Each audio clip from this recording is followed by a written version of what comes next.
Hello and welcome back to the Faith and Culture Show. I'm Catherine Camp, your hostess for the show. This is where we really dig into all different types of topics in order to begin to engage our culture with conversations that count, conversations with an eternal perspective. Today, I have two different people to the show, and I'm real excited to welcome them here. The first one we have is Aldo. And he is, let me try to pronounce his last name. It's Dibelardino, and he can correct me and if I really butchered that, so forgive me. He is currently running for sheriff at Virginia Beach. A little bit about his background. He's a faithful servant and father to 5 children. He's a son, brother, friend, and neighbor. He's a freedom-loving American of Italian, and he's of Italian heritage. He's an inventor, an engineer, and a successful business owner for 27 years. He's Harvard educated. He's UVA law resident, a graduate, and Cox High School. He was a wrestler, and this is where he graduated. Operation Blessing, National Reserve staff member, Our Country, Our Choice.com, Virginia leader, City of Virginia Beach substitute school bus driver, and likes cowboy hats, Hawaiian shirts, boating, fitness, traveling, motorcycling, building, fixing, and serving others. He became a whistleblower in 2021 when he noticed court corruption happening in his city. He was hired to become a Virginia Beach deputy sheriff in July 2022. He was jailed in October of 2023 for standing against deception in the courts at Virginia Beach. He was also jailed in July 2024 for educating the public on their grand jury power to restore accountability. This seems to be happening to people all over our country lately. And if you read overseas papers and news reports that we don't hear about here, it is happening over there as well. So I'm real excited to get him on, and he is with his current manager, political manager, who's helping him basically. She happens to be a friend of mine, Pamela Burnham. Pamela has spent most of her career as a critical care nurse and military spouse. She started her own private nursing business in 2015, providing skilled nursing care to immunocompromised cancer patients in their homes.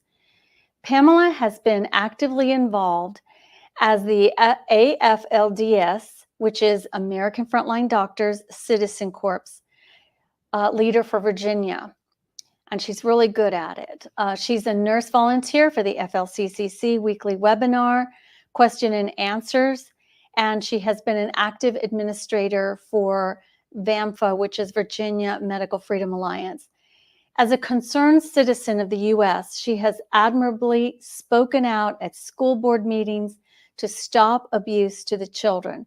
She testified at the Senate committee hearings in support of the renowned Dr. Paul Merrick, who seems to be under continually attack. Pamela is a published author, and her devotion for healthy body and minds is a testament to her professionalism in her book on plant-based diets that can be found wherever books are sold. And I will have a link for that in the notes in case you all are interested in looking at healthy bodies and healthy minds and healthy eating. Before I get them on here, I just want to say I read the bios because these are two ordinary people who are well educated, who have decided to step up because they see the mess that our country is in. And they love God and they love country. And we're seeing more and more Christians step up to the plate, because if we as Christians do not get involved, how do we expect our Christian voice to be heard in the public square? And this is why I'm very glad to have them on today. So let's get Aldo for sheriff out here first. Let's see. Welcome to the Faith and Culture Show, Aldo. Thank you, and great day, Karen, and great day to your audience. Thank you. Let's get Pamela on. Hey, Pamela, how are you? I'm doing great, Catherine. How are you? I'm well. You all are really busy right now. I know you had a meeting earlier today. I don't know how long it lasted, but these things are serious. And so we're having to take time out of our normal schedules to start turning things around on this ship that we call America. Mm-hmm. So I guess I want to get started by asking Aldo, I think Pamela told me that you were a pastor at one time. I'm an ordained minister. I've worked in a recovery ministry locally, and that kind of led me to where I am here. I've never held the position of a pastor, though. Okay. Ordained minister is also a big deal. And Pamela, what got you? I know that you are very involved, or were in the medical side of things, fighting for truth and justice in medicine when there were, people were forcing us to mandates to do experimental things to our bodies in just the last 3 years, I guess. But what got you into being a freedom fighter? Well, the medical freedom fight happened. I had several patients early on before the pandemic hit, because I had started my own business, like you mentioned, and I had several cancer patients, mostly cancer patients at home. And, I was responsible for making sure they were protected. We didn't know what was coming at us at the time. There were red flags going off all over the place. They were telling people to go home until their lips turned blue, trying to lock us down, trying to put masks on, suffocating the patients, basically. A lot of people have oxygen deprivation when they have a lot of health problems, and putting those masks on and going to the doctor's offices and stuff was horrible for a lot of these people. Their stats were dropping down in the 80s, just with a mask on in the waiting room. And as a critical care nurse in the, in that setting, I could monitor how people's breathing and oxygen levels were. And we'd have respiratory therapists in there that could test their blood. And when their blood levels increase in nitrogen, carbon dioxide in the blood, it causes a lot of chronic health problems. Organ failure starts setting in. And it just gets progressively worse. So I knew that the masks were bad, and I knew it was making people sicker, especially immunocompromised people. Yeah.